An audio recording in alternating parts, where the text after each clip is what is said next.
الكل يسعد، الكل يفرح. اللقب الليجا لمن يستحق. هذه العناق ما بين الشيخ عبد الله بن ناصر الثاني رئيس نادي مالاجا وفلورنتينو بيريز رئيس نادي ريال مدريد. فرحه وما اجمل الفرحه، انتصار وما احلى الانتصار. اللقب يذهب لمن يستحق، يذهب لاصحاب الجهد الكبير، جهد كبير. وزيزو زيدان امامنا هنا، لقب الليجا يستحقه زيدان، يستحقه ريال مدريد في ملعب المباراه، في ملعب لا لوساليدا. هذه الجماهير اولي اولي ولاعبي فريق ريال مدريد في هذه الفرحه وفي هذه اللحظه. حانت لحظه التتويج بعد هذا الجهد الكبير. يبقى لقب الشامبيونز ليج، المباراه النهائيه القادمه ان شاء الله مع فريق نادي يوفنتوس ان شاء الله. لقب الليجا الاسبانيه، اللقب رقم 33 في تاريخ النادي الملكي اللي يحقق لقبه هنا في ملعب لا لوساليدا.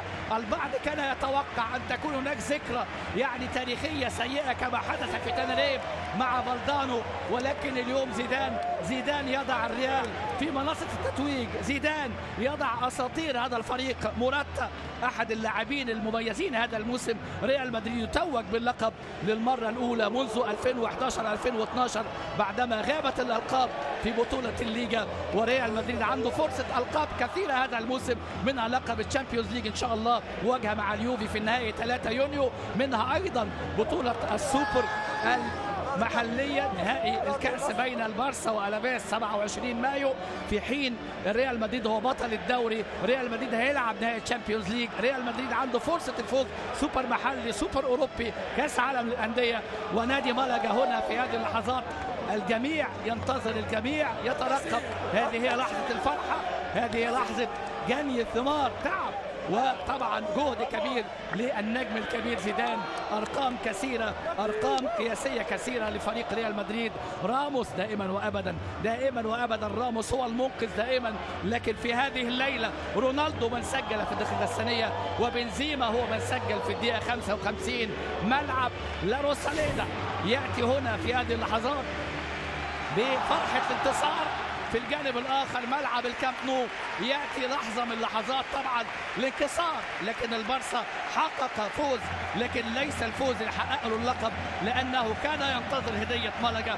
ولكن ريال مدريد بإصرار وبإبداع وإمتاع واجه مالاجا في مباراة اليوم وحقق انتصار. وما أجمل الانتصار، ما أجمل الفوز، ما أجمل الألقاب.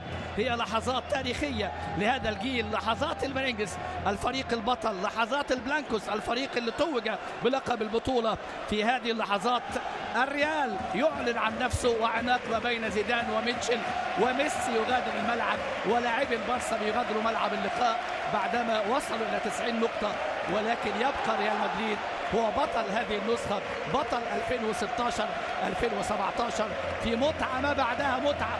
هي أجمل لحظات الفوز. جاريث بيل الذي كان له دور في هذه البطولة، صحيح أصيب أمام سبورتنج في 22 نوفمبر، رجع في لقاء اسبانيول يوم 18 فبراير، سجل 7 أهداف في الدوري خلال 19 مشاركة وهدفين في مرمى ليجا وارسو، كان أحد اللاعبين المميزين. هذه هي اللحظة، هذه هي الفرحة. وامامنا هنا لاعبي فريق ريال مدريد، الكل كان موجود النهارده. 25 لاعب انتقلوا الى لوساليدا، انتقلوا الى مالاجا، انتقلوا الى هذه البطوله للوصول الى التتويج. كيلور نافاس لا ننساه ابدا، صاحب التصديات، دانيلو، راموس، فاران، مارسيلو، كارفاخال، وايضا بيبي وكونتراو، ولا ننسى مودريتش، وطبعا كازيميرو وكروس وكوفاتشيتش ولوكاس فاسكيز واسينسيو وجاريث بيل وخامس رودريجيز وموراتا ورونالدو وبنزيما، وقائمة اللاعبين الموجودين طبعا وإيسكو في هذه القائمة، ولا ننسى ماريانو. قائمة الأبطال، قائمة التتويج، قائمة البطولة وفرحة الألقاب.